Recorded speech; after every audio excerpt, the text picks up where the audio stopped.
بسم اللہ الرحمن الرحیم۔ السلام علیکم، آپ دیکھ رہے ہیں نیوز 360۔ میں ہوں آپ کا میزبان شہریار صدیقی۔ ناظرین، کمسن بچی کے مبینہ اغوا کیس ریاست بنام ظہیر احمد اور دیگر کے حوالے سے بات کریں گے۔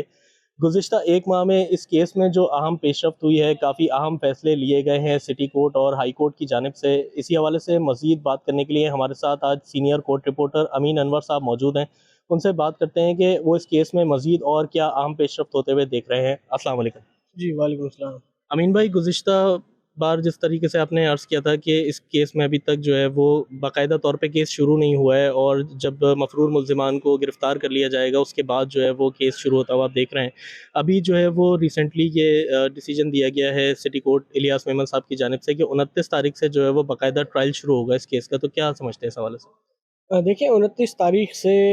بھی تاخیر ہو سکتی ہے، کیونکہ آپ نے دیکھا کہ جو 6 ایبسکونڈر ہیں، جو 6 مفرور ملزمان ہیں، ان کے حوالے سے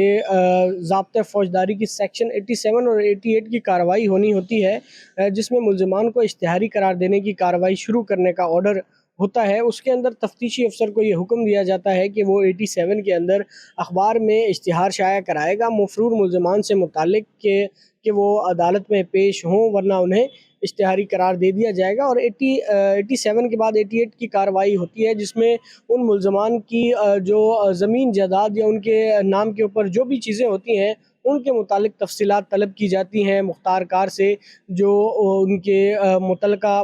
ریونیو آفیسز ہوتے ہیں وہاں سے تمام ریکارڈ کلیکٹ کیا جاتا ہے کہ جو مفرور ملزمان ہیں ان کے نام پر کوئی زمین جائیداد وغیرہ ہے یا نہیں۔ یہ تمام ڈیٹیل جب عدالت میں پیش کر دی جائیں گی اور تفتیشی افسر کی جانب سے 87-88 کی کارروائی مکمل کر لی جائے گی، اس کے بعد انہیں جو ہے وہ ایبسکونڈر جو ہے وہ ڈکلیئر کیا جائے گا۔ اور اس کے بعد اگر عدالت چاہے اس سٹیج پہ بھی ان مفروم ملزمان کا جو کیس ہے وہ بائفرکیٹ کر کے فردر جو مین کیس ہے، جو اکیوز ابھی بیل پہ ہیں ان کے خلاف کیس کو جو ہے پروسیڈ کر سکتا ہے۔ اور اگر عدالت چاہے گی کہ پہلے جو مفرور ملزمان ہیں ان کی 87-88 کی کارروائی جو ہے وہ مکمل کر لی جائے اور اس کے بعد جو ہے وہ کیس فردر آگے چلے گا، اس کے بعد عدالت چارج فریم کی طرف جائے گی، کوگنیزنس جو ہے وہ لیے جائیں گے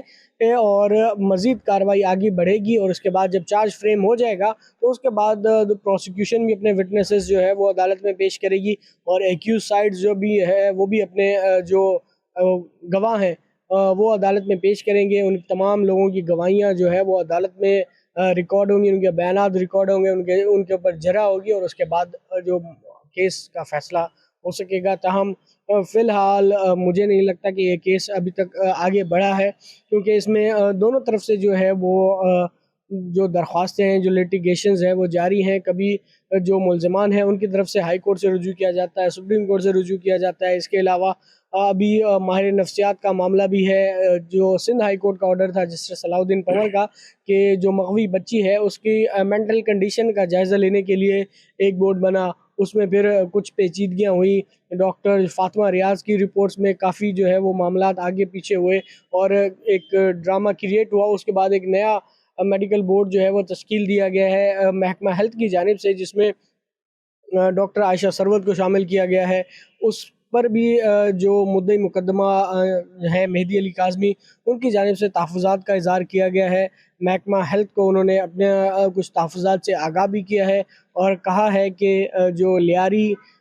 جنرل اسپتال ہے اور شہید محترمہ بے نظیر بھٹو کے کسی بھی ڈاکٹر کو جو ہے وہ بچی کے معائنے کے لیے مقرر نہ کیا جائے۔ تاہم ابھی تک سندھ حکومت کی جانب سے اس کا کوئی باقاعدہ طور پر جو محکمہ صحت ہے انہوں نے اس پر کوئی رسپانس ابھی تک نہیں دیا ہے، اور سندھ ہائی کورٹ کی حکومت دوبارہ میڈیکل جو ہے وہ بورڈ بنا دیا گیا تھا جو بچی کا معائنہ کرے گا، اور 15 دن میں جو ہے وہ اپنی رپورٹ ٹرائل کورٹ میں سبمٹ کرے گا۔ امین بھائی، یہ کتنا ہائی پروفائل کیس ہے، لیکن ہیلتھ سیکریٹری کی جانب سے جس طریقے سے تاخیر کی جا رہی ہے اور اس طریقے کے ڈاکٹرز جو اپوائنٹ کیے جا رہے ہیں، تو ہیلتھ سیکریٹری کا کس طرح کا رول دیکھتے ہیں اس میں؟ دیکھیں ہیلتھ سیکریٹری کی جانب سے